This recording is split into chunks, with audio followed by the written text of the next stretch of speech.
Cavina. Je t'avais rapporté de Salvador de Bahia des lignes jaunes et grises entremêlées, et voici ce qu'elles traçaient. Avec une aveuglante clarté, le destin de ta fille Cavina. J'avais été incapable de voir cela. Mon Dieu, mon cœur est dur. J'ai parfaitement compris ce que tu as voulu me dire ce jour-là. Les mots ne sont pas sortis de ta bouche, et je les ai pourtant tous entendus l'un après l'autre très distinctement. Quand tu auras fini de plaisanter sur l'art avec moi, tu retourneras dans ton palais, et là-bas, tu vas tuer des gens qui ne t'ont rien fait. Et tu avais bien raison. Ce fut une période particulièrement sanglante de mon règne. Pierre Castaneda fit tant et si bien que je vis partout des comploteurs. Drôle de cercle vicieux. Il me fallait tuer sans cesse. Pas par méchanceté, ou pour je ne sais quel goût pervers du sang. Ça n'existe nulle part des gens comme ça. Ou alors, sur 10 millions d'individus, il y en a 3 ou 4, pas plus.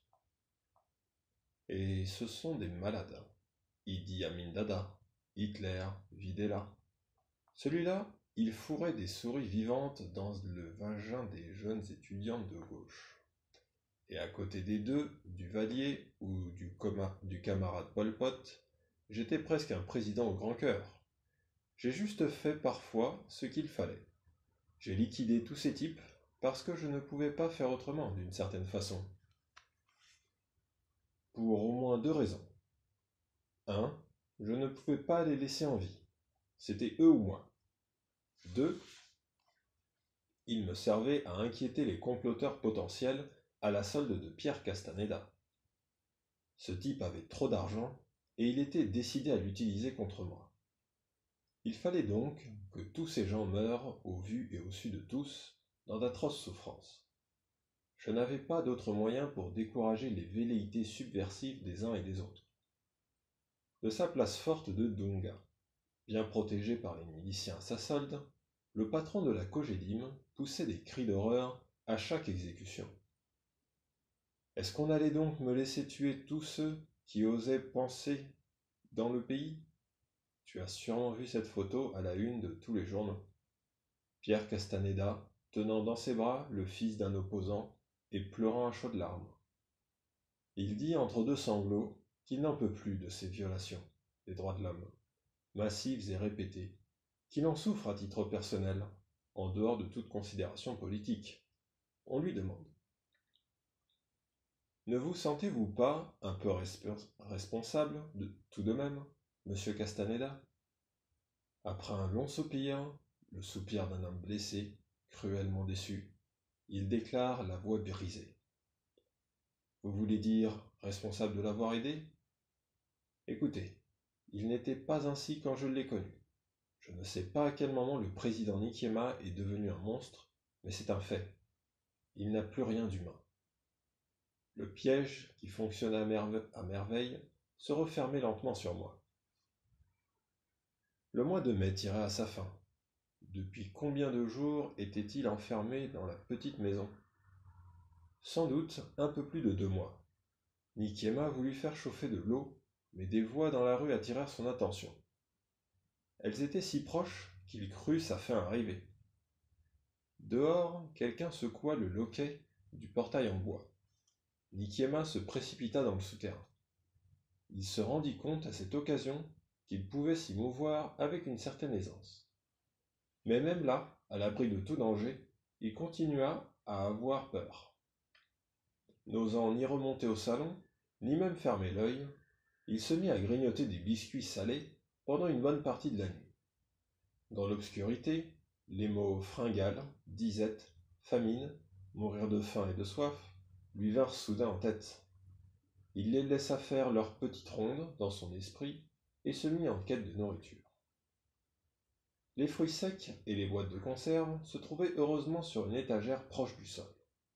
Il n'aurait pas eu la force de monter sur une chaise pour les atteindre s'il les avait rangés plus haut. Cela n'eût même pas été prudent. Il faisait noir dans le souterrain et tout pouvait s'écrouler autour de lui dans un grand fracas. Il n'était pas non plus question de lire les étiquettes. Nzo Nikiema dut se fier à son seul odorat pour savoir si les aliments étaient avariés ou non.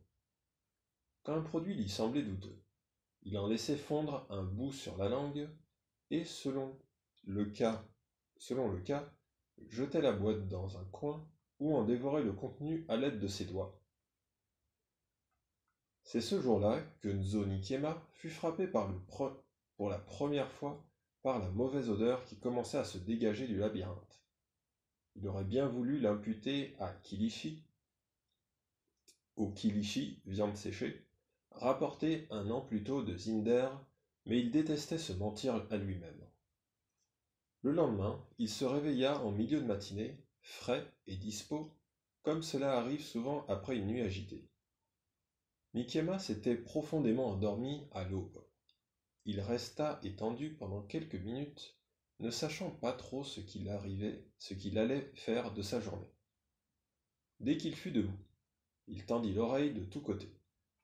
Sa peur de la veille avait disparu, mais il jouait.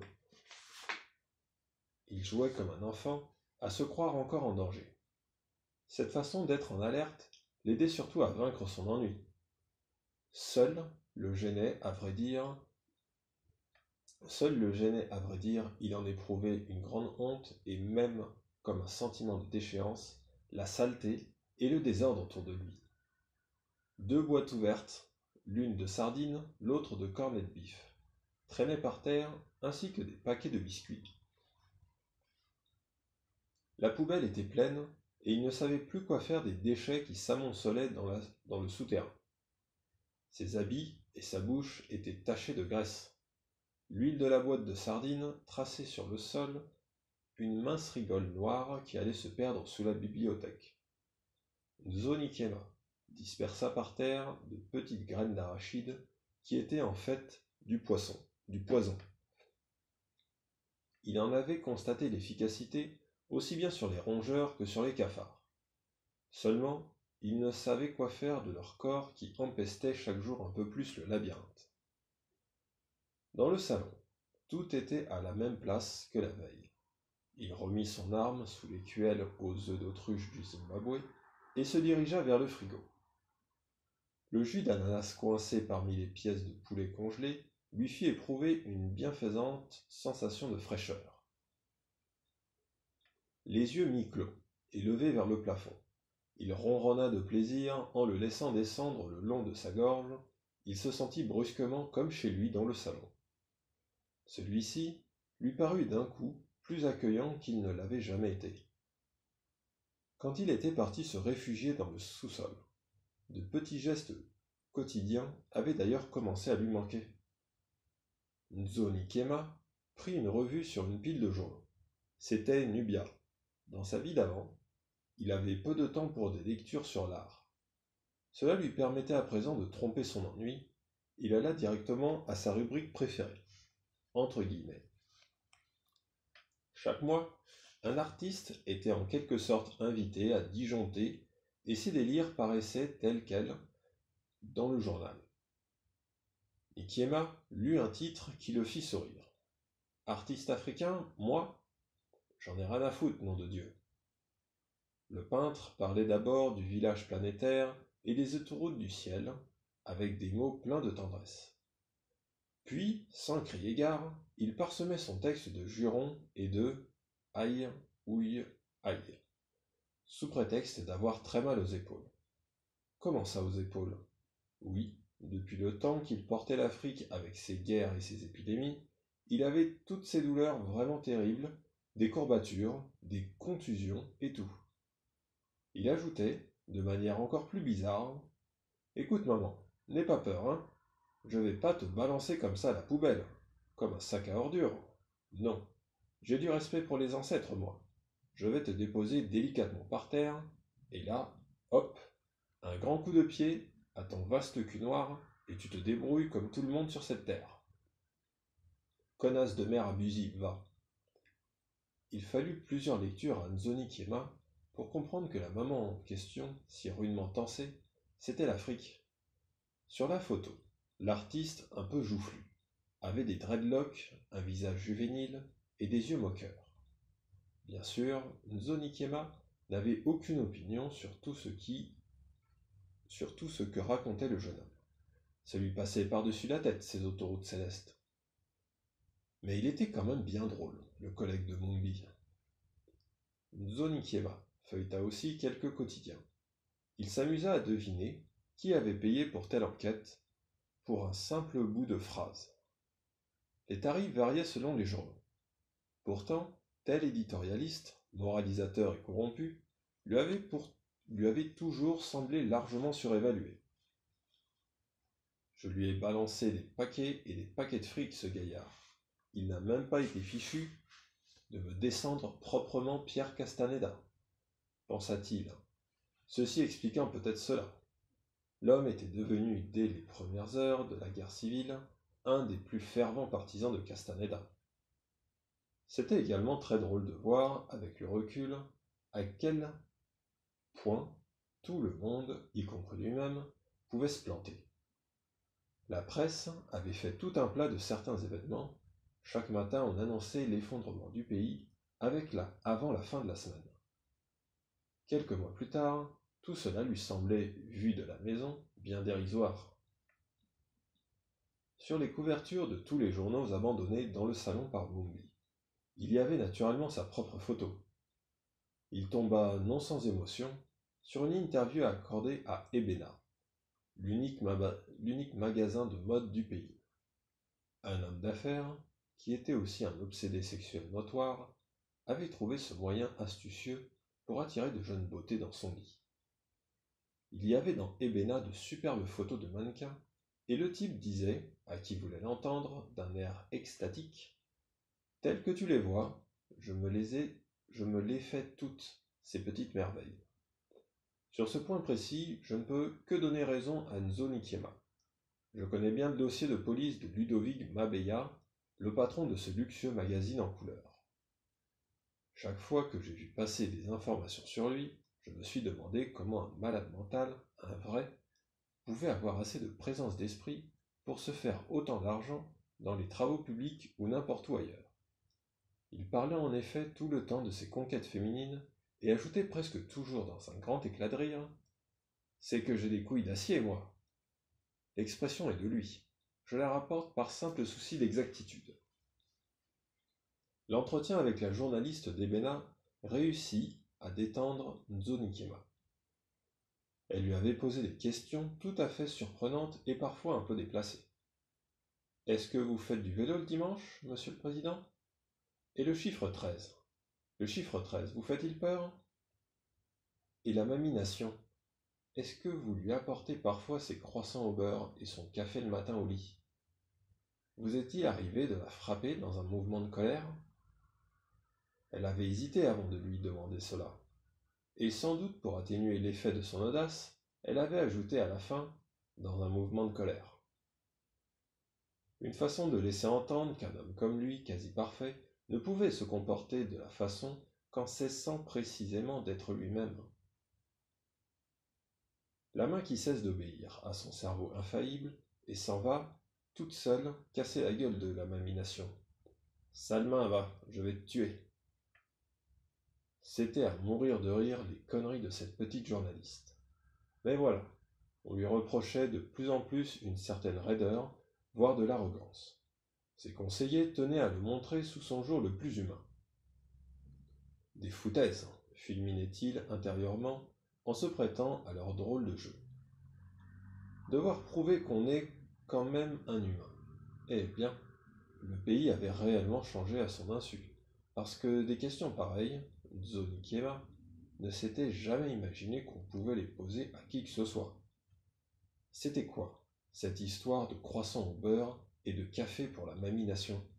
Allons donc, la mamination. Il n'avait aucune idée de ce qu'ils faisaient encore ensemble, la mamination et lui. Perdu dans ses pensées, il n'avait pas bien entendu ce que venait de dire la journaliste. « Pardon, ma fille ?» Elle perçut l'agacement de Nzo Nikiema et reprit la gorge un peu nouée. Est-ce qu'il y a un jour... La mémoire lui revint à cet instant d'un seul coup.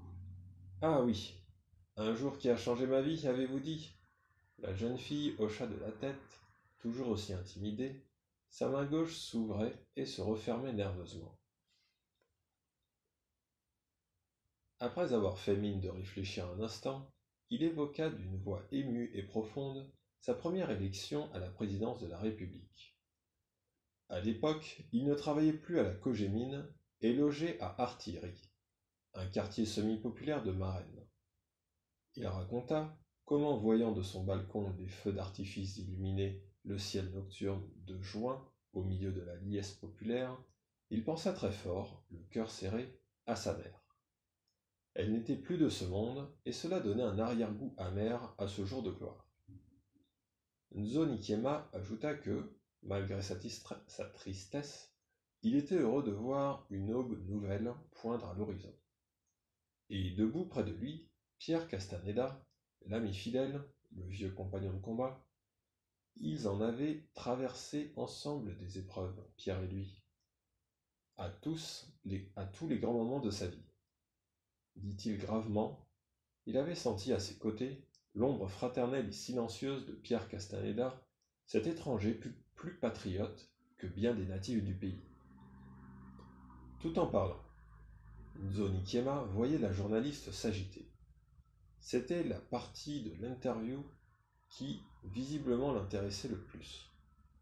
Que veut-elle donc me faire dire, celle-là? Pensa Nikiema. Il se promit de la faire surveiller. C'était peut-être un nouveau coup fourré de Castaneda, cette interview. Leur brouille était déjà de notoriété publique, et tous les journaux s'employaient à jeter de l'huile sur le feu. Il fit pourtant une pause, les yeux perdus dans le vague, et dit « Près de 30 ans après, la loyauté de Pierre à mon égard ne s'est jamais démentie. » « Il n'y a jamais eu de nuage entre vous, monsieur le président ?» Nzo Nikiema devina sans peine où elle voulait en venir. Les mêmes vacheries, cette histoire de chien fidèle de Castaneda, le petit chien de Pierre, cette fameuse pièce de théâtre où on le tournait en ridicule. Il se força à sourire. Comme on dit chez nous, la langue et les dents vivent ensemble dans la bouche, mais cela ne les empêche pas de se disputer parfois. À quelle occasion, par exemple, cela vous est-il arrivé avec M. Castaneda? Décidément, elle ne voulait pas lâcher prise. Il réussit à ne pas se laisser démonter. Écoutez, Pierre m'a toujours protégé contre moi-même. Après une pause bien étudiée, il ajouta. Oui, ma fille, je me suis calmé maintenant. Mais quand j'étais plus jeune, j'étais un impulsif. Si vous m'aviez connu en ces temps-là, je détestais par-dessus tout la facilité. J'aurais pu prendre la place de mon père à sa mort et m'asseoir sur le trône de Nimba. C'était tellement plus reposant. Mais je connaissais le système colonial du dedans grâce à Pierre justement, à la Cogémine. J'ai vécu dans le ventre de la bête immonde, pour parler comme le grand-père allemand. Je voulais des changements radicaux. Pour moi, les gens n'allaient pas assez vite, et j'aimais trop ce pays pour supporter l'échec. On s'est engueulé parfois, Pierre et moi. Je voulais tout le temps foncer, et il me disait « Non, Nico, soyons plus malins que l'ennemi. » Et savez-vous qui était l'ennemi? Ses propres frères de race. Vous vous rendez compte? Il surprit une lueur d'admiration dans les yeux de la journaliste. Bien joué. Elle allait écrire des inepties qui lui seraient très utiles. Il était hors de question, naturellement, de s'arrêter en si bon chemin. C'était un grand jour que celui de notre accession à la souveraineté, car la bataille avait été longue et rude. Nous venions de reconquérir notre liberté après des siècles d'humiliation sous le joug impitoyable des étrangers. C'était surtout un défi. Quand j'ai vu tous ces enfants parcourir les rues de la ville, en bandes joyeuses, en criant mon nom et le slogan du parti, là, oui, c'est vrai, je n'ai pas pu retenir mes larmes. Relisant l'article d'Ebena quelques années plus tard, il ne put s'empêcher de sourire. Cette jeune journaliste devait être bien naïve. Elle avait gobé toutes ces salades avec enthousiasme. Elle avait écrit des choses du genre « Le président Nikiema est un homme comme vous et moi ». Elle ajoutait quand même pour protéger ses arrières, que Nzo Nikiema n'était pas tout à fait comme les autres, qu'il avait plutôt accepté de se rabaisser par humilité au niveau de son peuple. Il y en avait plusieurs pages comme cela. Il y avait aussi beaucoup de photos. Sur l'une, il était adolescent parmi ses 4 frères à la cour royale de Nimba. Tous portaient des bérets aux rebords pointus, des tricots rayés de marin et des culottes courtes. Il regarda ses jambes noueuses et couvertes de la poussière de sa brousse natale. Sur une autre photo, il était avec Salima et leurs 3 enfants dans le grand parc verdoyant du palais. C'était une belle journée de dimanche et on pouvait penser que la famille présidentielle l'avait passée ensemble, enfin heureuse et décontractée. Mais tous étaient juste là pour la photo. Au fil des ans, Salima était devenue Mamie Nation et leurs 3 enfants, les fils du président. Cela voulait dire que son fils et ses 2 filles n'avaient plus de père et qu'il trouvait cela très bien. Au moins n'était-il pas arrogant. Ils ne prétendaient pas terroriser les ministres et les hauts fonctionnaires. Au contraire, ils appelaient tout le monde tonton ou tata, à la fois par hypocrisie et par timidité. Ayant grandi loin du pays, ils ne comprenaient rien à ce qui se passait autour d'eux. Cependant, ils siphonnaient littéralement les caisses de l'État et plaçaient des sommes insensées dans des banques aux îles Caïmans, au Luxembourg ou dans d'autres endroits pareils. À ce jeu, leur esprit méthodique et rationnel faisait merveille. Nikiema s'avisa qu'ils ne savaient même pas où ils étaient allés se réfugier dès le début de la guerre civile. Ils s'en moquaient bien. D'ailleurs, ils en avaient sûrement fini avec un pays dont ils ne parlaient du reste aucune des langues. Nikiema les imaginait en train de changer d'identité, et peut-être même de visage, pour jouir en paix du fruit de leur rapine. Ainsi, la boucle serait bouclée. Il devait bien l'admettre, ses enfants aussi, il les avait ratés. Il relut une 3e fois quelques passages de l'interview. Tout cela était à présent sous ses yeux, écrit noir sur blanc. Oui, il s'était un peu amusé à répondre n'importe quoi. Pourtant, il n'avait pas menti sur tous les points à la journaliste d'Ebena. Pour sa mère, par exemple, c'était vrai. Il était allé à Nimba se recueillir sur sa tombe dès le lendemain de sa première prestation de serment. De retour à Marennes, il s'était rendu compte qu'il avait oublié d'en faire autant pour son père, enterré quelques mètres plus loin. L'événement qui avait changé sa vie? Il pensa que la réponse serait bien différente si on lui reposait la question. Là, dans sa cachette, loin des orses du palais. Il avait si souvent menti, par nécessité bien plus que par perversité, qu'il pouvait même plus se fier à ses propres souvenirs. Il croyait néanmoins savoir à quelle occasion il avait éprouvé le choc le plus violent de sa vie. Cela ne faisait pas l'ombre d'un doute. Tout est devenu différent pour lui le jour où cette jeune danseuse est venue, au beau milieu d'une cérémonie officielle, lui glisser quelques mots à l'oreille. Il revivait souvent cette scène, même dans les moments les plus inattendus. Ce devait être une soirée comme les autres au Palais des Congrès. Cracheurs de feu, acrobates et rappeurs s'étaient succédés pour distraire Nikiema et une demi-douzaine de chefs d'État assis au premier rang. Les rappeurs firent, comme à leur habitude, la leçon au président. Vous devez respecter le peuple, mes gaillards, hier. Vous ne devez pas détourner nos milliards, hier. Hurlèrent-ils à Nikiema et à ses hôtes presque ravis de se faire engueuler. Quant aux danseuses, grelots aux chevilles et jupes en paille autour des seins, autour des reins, elles mimèrent en sautant sur place les travaux champêtres. Les batteurs de tam-tam tournaient autour d'elles, les yeux révulsés, suppliant le ciel de faire tomber la pluie. D'ailleurs, d'après le programme, tout ce monde était en train d'exécuter la dada, ou danse africaine, du développement accéléré.